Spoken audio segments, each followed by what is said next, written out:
Hello, everyone, and welcome to another episode of Tell Your Story. I'm Todd Nesloni, and this whole podcast series seeks to bring by different people who have encouraged, inspired, or challenged me in one way or another, and for me to have them on to have them share a piece of their story in hopes that it inspires you to tell some of yours.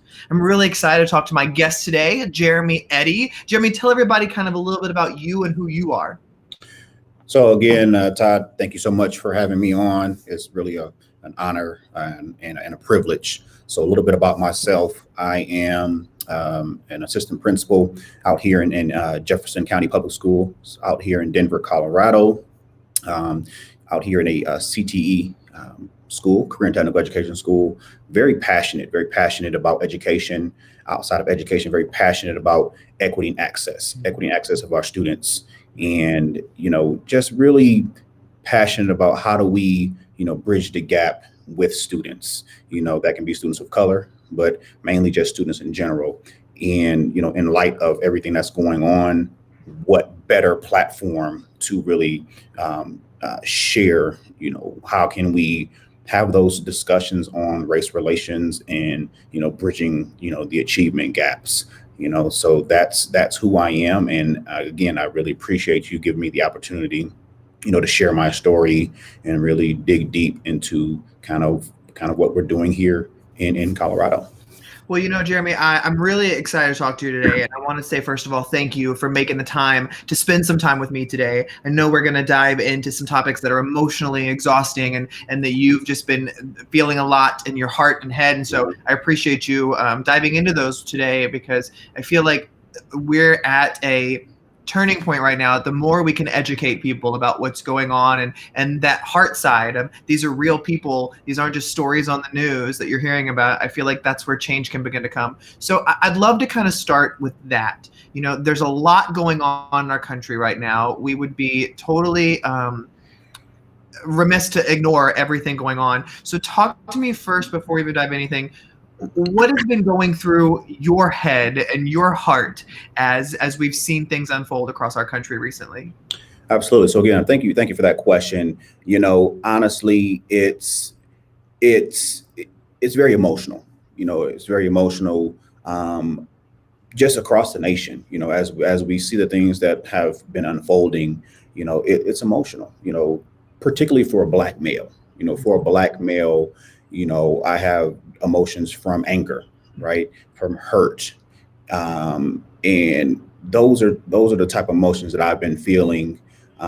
Weeping uncontrollably. They say growing up, black men aren't supposed to cry, but honestly, that's a bunch of baloney, right? We know that it's okay to cry, and I tell my friends and my nephews that it's okay to not be okay, but you have to be able to express those emotions and trust your network. And who is your network?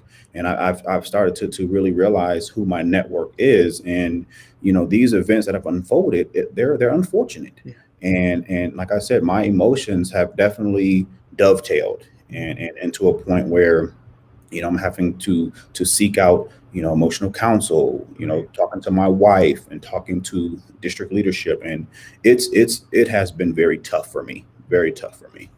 I think a lot of us can see the news and have that emotional reaction, but I know that when you see the consistent injustices that happen and they look like you and they remind you of you and your family, it's another emotional side that those of us, especially that are white, we're never going to understand the depth of the emotions that you're going through right now. And so my question to you then, my next one is, you I feel like you really own your voice and you're not afraid to speak to what you know is right. Has Right. that always been the case? Have you always been really comfortable in raising your voice to share what you know is good and right?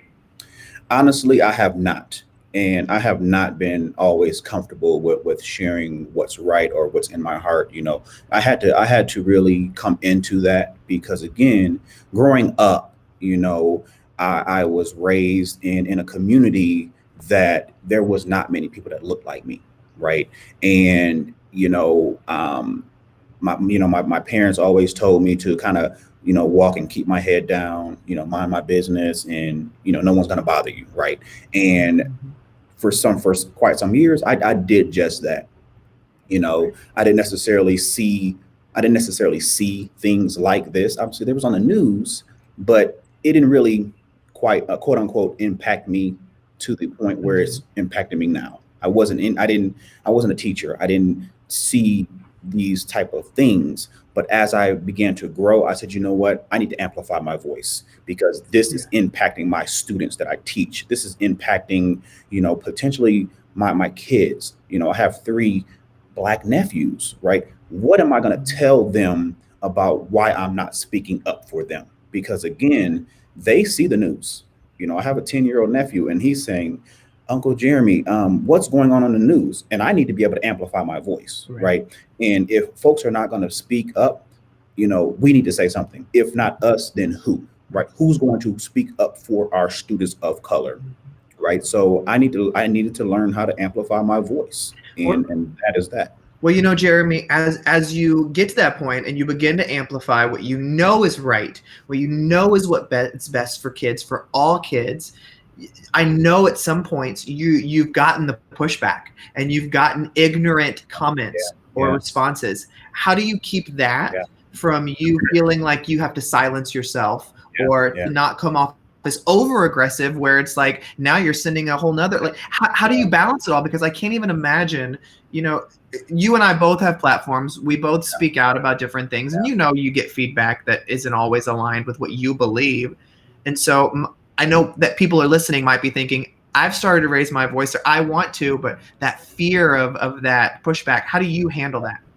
So that's a good question. So I recently just had that, right? So monthly, I put on what we call Black educators Zoom calls, virtual. Obviously, we can't do them in person, but I kind of host those things on a monthly platform, and I call it. We just have a safe space.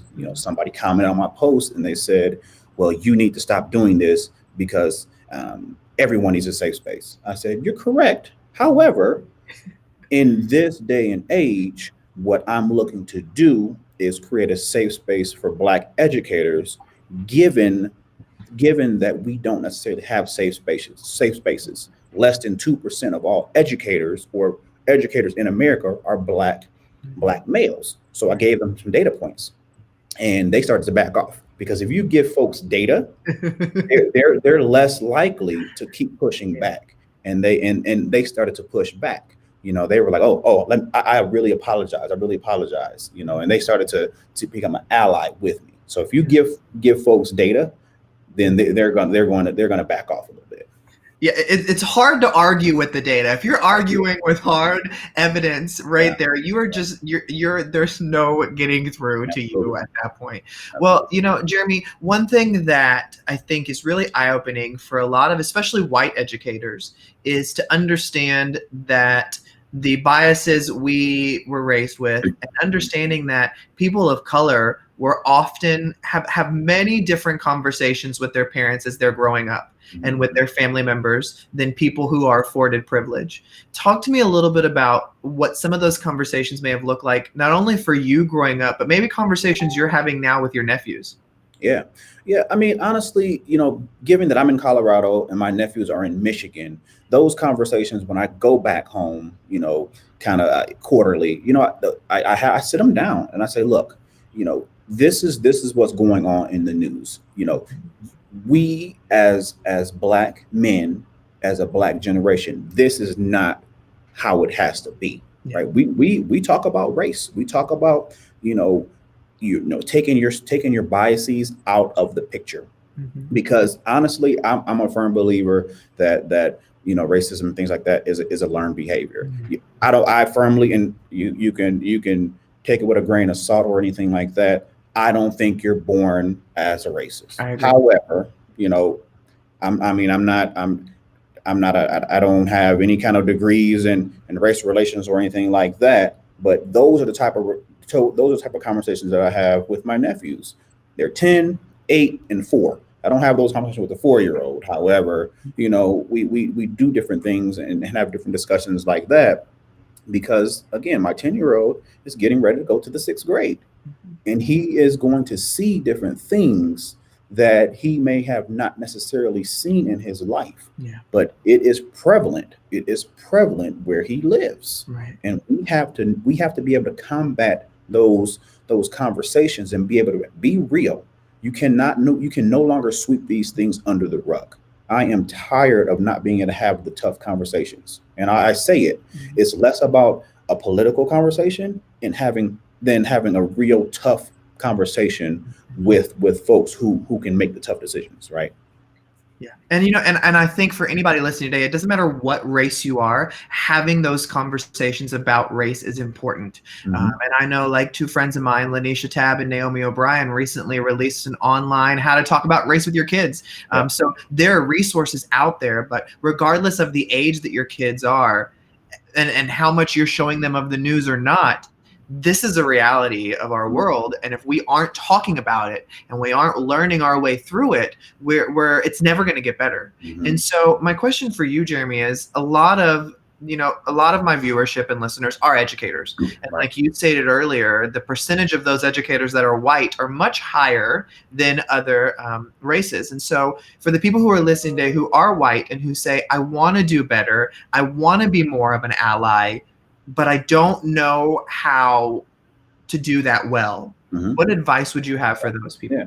So honestly, you if you want to be an ally, to me that is easier said than done, Yeah. right?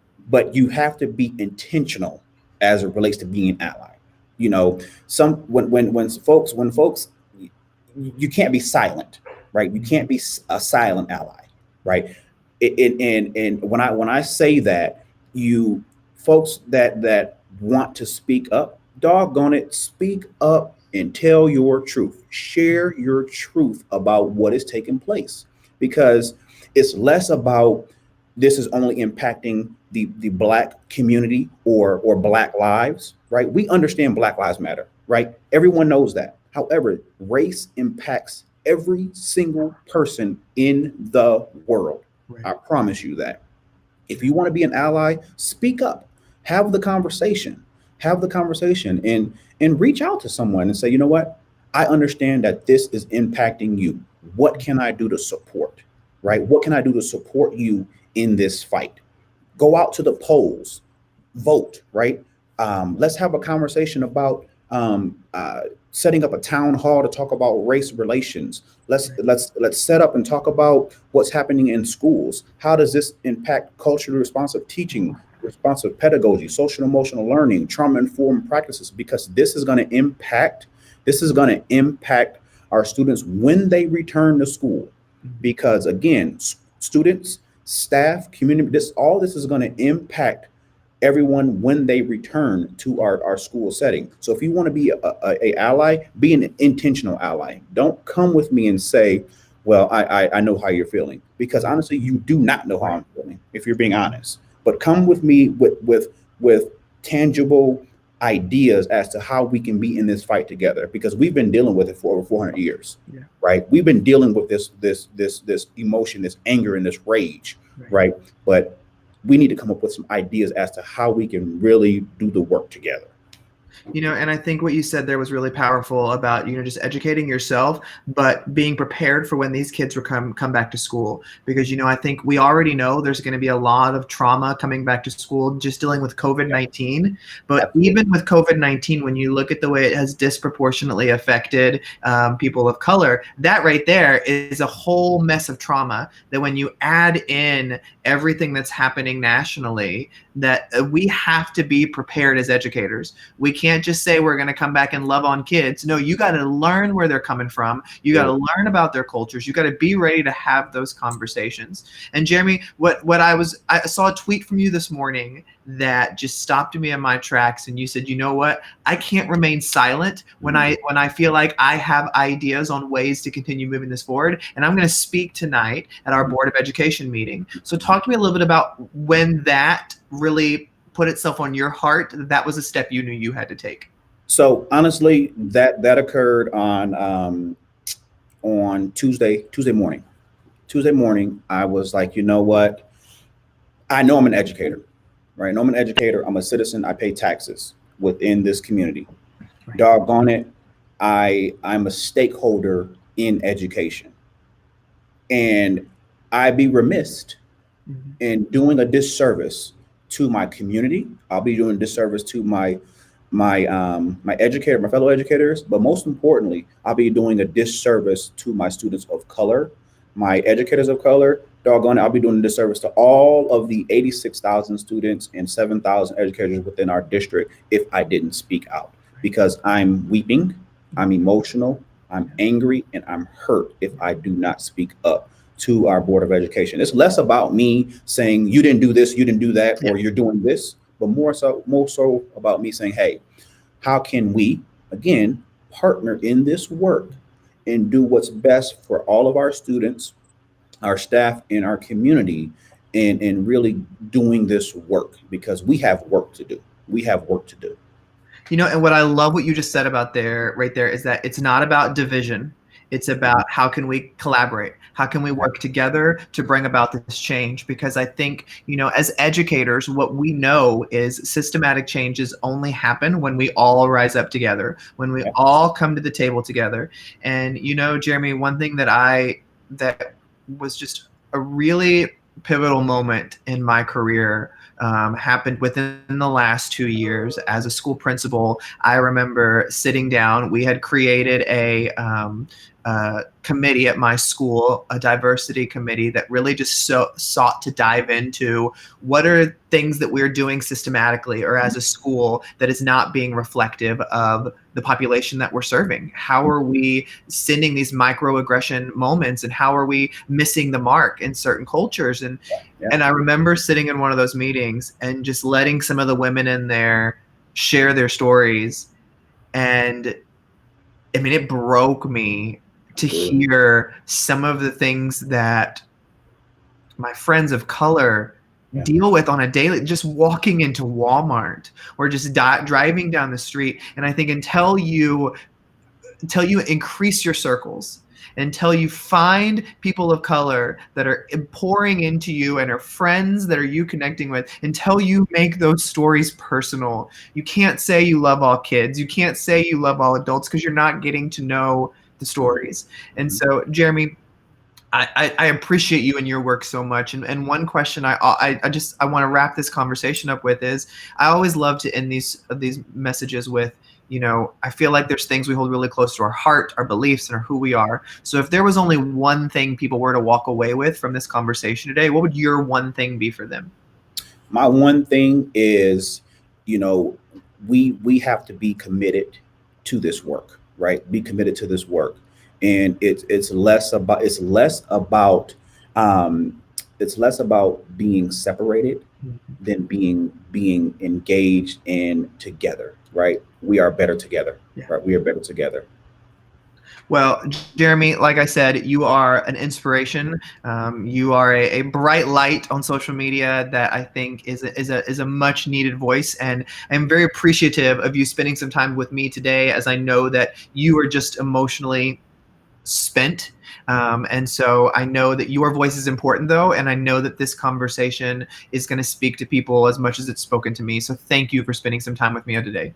Again, I really appreciate you inviting me. Again, more importantly, I appreciate your work and your platform. This is needed. So again, let me know if you need anything from me. I appreciate your time. And thank those of you who are listening or watching today. Remember to get out there and do your own education. Find your books, find your resources, learn the stories of your students and the families that you serve. Because if every kid matters to you, then every story, every background, every heartache has to matter too. And until we educate ourselves about our own fragilities, our own biases, our own histories, we're never going to get better. So take that time today.